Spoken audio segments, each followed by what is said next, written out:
Hey guys, welcome back to Photography Talk, episode number 9. It is so great to see your smiling face, and of course, we are days away from Thanksgiving, turkey, and it's a short week. So let's get on to the news. Starting off with a FedEx driver throws a package containing a $1,500 lens on a doorstop and gets caught. And you thought the baggage claim handlers at the airport were rough with your luggage? Guys, a Florida photographer recently got his $1,500 lens delivered, but to much of his surprise, the delivery guy didn't exactly delicately place it onto his doorstep. Instead, the dude hurled it onto the porch from about 10 feet away. It was all caught on a doorbell video camera.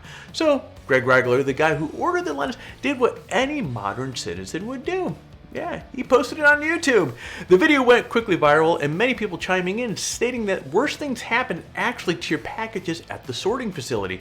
Regler contacted FedEx about it, and he got a replacement lens the following day. This time, they delivered the lens the right way. Next, we have Olympus CEO says camera business might be up for sale. Now, not long ago, Olympus denied that their imaging business would be shut down. Now, the company CEO is saying that Olympus camera business might be up for sale. In a wide-ranging interview with Bloomberg, Olympus CEO said that the company is set to make job cuts in an effort to improve performance and meet business goals.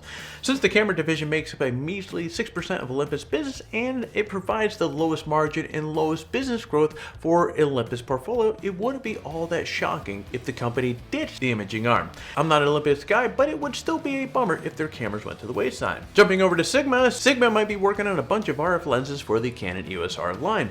Some of you might already know that I just picked up a Canon EOS R, my first Canon. With that in mind, this story about Sigma working on a bunch of RF lenses caught my eye. Canon rumors said that Sigma will announce their RF lens roadmap in early 2020. There are no details what lenses might be involved in the plan, but if there is a roadmap to keep track of them all, I would assume that we're going to expect a good number of lenses to be announced. EOS R shooters will be happy that the less expensive lenses will be available because, let's be honest, the native RF lenses from Canon are expensive. For example, the EOS R is currently $1,800 for the body, but the RF 2470 2.8L is $2,300. Go figure. Sigma makes some great lenses at great prices, so I'm excited to see what they unveil next year. Next, we have a huge Android security bug that could let hackers control your camera. Last week I mentioned that there was a bug that let Facebook control your phone's camera.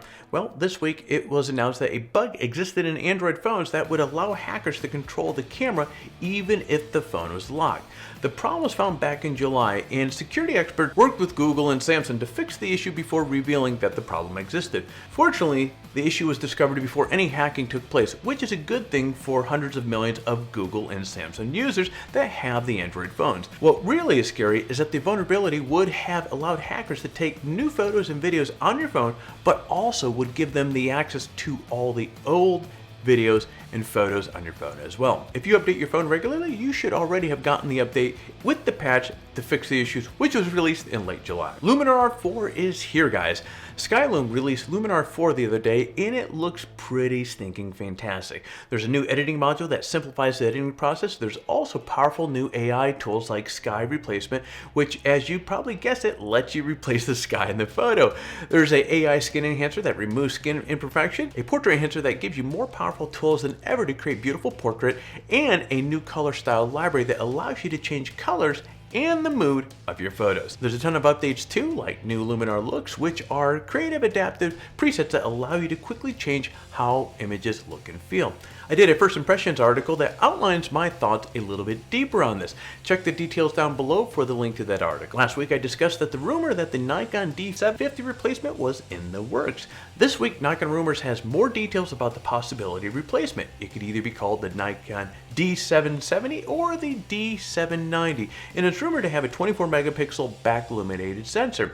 Nikon Rumors says that the camera will likely have a 3.2-inch articulating touchscreen, better RAW shooting, built-in Wi-Fi, and Bluetooth. It is also believed that the camera will have an updated interface similar to the Z7 and smaller, lighter body than the D750. The rumored release is sometime in 2020, possibly as early as January or February for the CP Plus show, but again, these are all just rumors, so we'll have to wait and see. Well, folks, that's it. Kind of a slow week, but that's okay because I'm really busy with the other videos at the moment. So I'm going to get back to work. Keep your eyes peeled for upcoming videos and be sure to like, comment, and subscribe.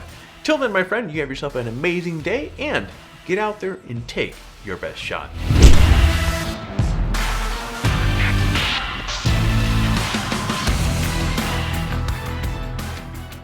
In a wide-ranging interview with Bloomberg, Olympus CEO Yasu Takayashi, Olympus CEO said the company is